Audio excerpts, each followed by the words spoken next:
of election right here in the country. And of course, in that particular time, it will fully seal up the 4 decades of rule of the National Resistance Army stroke National Resistance Movement much later on. Of course, later on also this very week, we did see the Electoral Commission concluding on the voter register and officially handing over the physical voters register, which many more people were demanding for, and especially that is the political parties. As per mandate, they're supposed to give it at least, but you know, at least is a relative English language, at least 14 days. But when you say at least, even when they said we gave it 7 days out, it would be at least to some extent. Okay, yesterday we also did see the Election Commission chair commissioning and flagging off election materials to go to the different districts. More and more petitions that are still in the Election Commission's tribunal that have to be set out. That was the commissioning right there.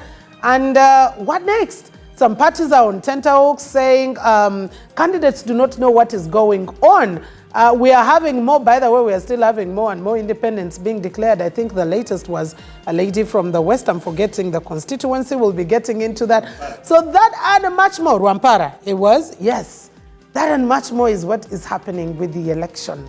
What will it look like, especially that we are counting down right now, a few more days to go. Welcome to the Media Roundtable. My name is Mildred Tuhaise, and of course, I am just so glad to have you as my audience. You can get us on social media at NBS TV on X. You can also download the Afro mobile app. Do not lose out. If you feel like going out and you have a shopper, please get your Afro mobile on the phone. You'll continue watching all the other shows. Go to work. Go to work. Or if not, you can also be able to rewind the shows that you could have missed out. That is the beauty with the Afro mobile platform. Let me introduce to you my panelists, not yet full panel, but we will definitely be kicking it off. I do have Timothy Chawonges. I know Timothy has been paying quite a lot of attention to what's happening. And of course, if you are the kind of people who follow what is happening in Parliament, especially with the Parliamentary Watch, this is definitely the gentleman behind that. Timothy, a very good morning to you and Happy New Year. Happy New Year, Mildred, and Happy New Year to our viewers and to the colleagues here. Looking forward to a very fruitful discussion.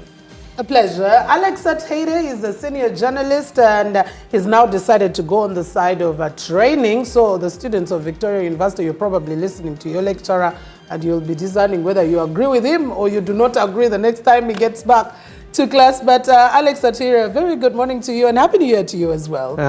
Good morning, Mildred. Happy New Year. Happy New Year to all our viewers, colleagues.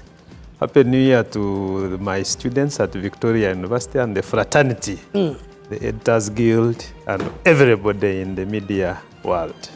Okay, so our panel will also be having Charity Ahimbisiwe at a later stage. We'll be joined, she will be joining us, and also Isaac Kayonde will be joining us as well on that. But like I said, we definitely need to be taking on our conversation immediately. It's TikTok time. We're counting down days. They were years. We went into months. We went to weeks. Now we are talking about days to the election. Alex, what are you watching, if I would say, when it comes to the elections? I am actually watching the post. You're like me. You're already thinking about the post-election. I'm watching the post. The same board. I am watching the post-election because why? In terms of campaigning, it's all done. It's all done. Yeah. Last and there has been issues that shaped the run-up to the voting. Number one is that in the presidential election, it looked like a two-horse race. And there's a limited space for people to campaign, unlike the previous election cycles. In the other elections, something strange happened. I don't know, I'm not a lawyer. It is a first for the Electoral Commission to denominate several candidates. And this has been one of the key moments for me of the election. Because as you said when you were doing the introduction, some of the of the candidates in the MP races are now already MP elects. And I have looked at so many arguments. The EC seems to be very, very firm on the fact that they can denominate a candidate using the reasons they have been using. But I've seen other arguments to the contrary. But for the sake of the democracy, I think it has been one of the things that has taken the sting out of the excitement of campaigning. And this was summarized in, there was a judgment that we were waiting for like for 2 days with a lot of social media, speculation that as a judgment in the Nakawa West petition. Yeah. I think the issue of the Electoral Commission denominating candidates, for me, was really summarized in this comment by the judge. This comment by the judge. And he said in his judgment that elective democracy requires that anyone seeking political office subjects himself or herself to the will of the electorate. A proper mandate is through the ballot box. This ensures that people express their will, and this court cannot be seen to subvert the will of the people. The effort of the appellant through this petition is an audacious attempt to sneak to Parliament to represent a group of people whose mandate he has not obtained.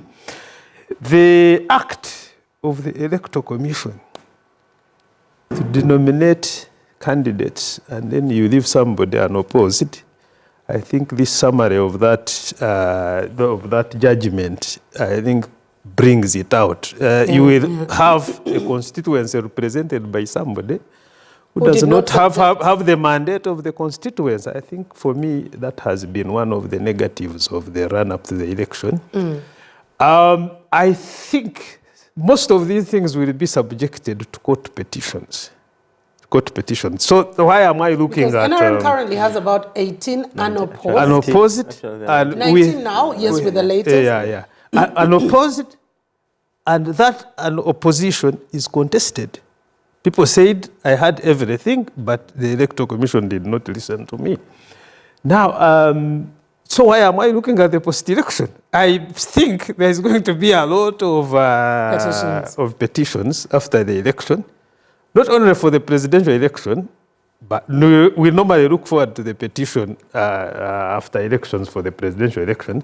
But I think there are going to be a lot of issues with petitions in the MP races and other.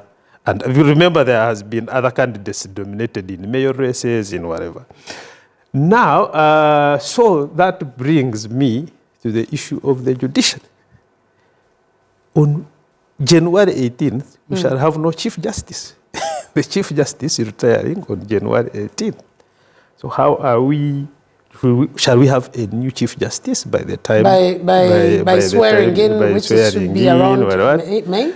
Does the President have the mandate to appoint a new Chief Justice in this period when he's still undergoing? I think the government is yet to be dissolved up until a particular time. Okay, so so the judiciary, our eyes will be on what the judiciary can do to resolve some of the things, contradictions, the fallouts coming out of the electoral process. Well, that's very great. I love your thinking. You're just like me. I have already skipped the 15th and next week, so I am looking at the aftermath, what is going to be coming out. But Timothy, what have you as well been watching? There is a lot that has happened. Parliament, I think, is no longer a place to be because everyone is out. They are campaigning. But you've definitely followed up what's happening in the run-up to the elections. The presidential candidates are doing their last lap as well as the members of Parliament. What are you watching? What are you paying attention to? There are a few things. For me, before, looking into the aftermath, there are a few things that I'm still very interested in how they unfold prior to the declaration of the of the results. There are things like I am observing high tension, Okay. which is a bit slightly heightened from what we've observed in the previous elections. The tension is high, both on the side of the security forces, but also, more importantly, on the citizens. There's quite a lot of tension.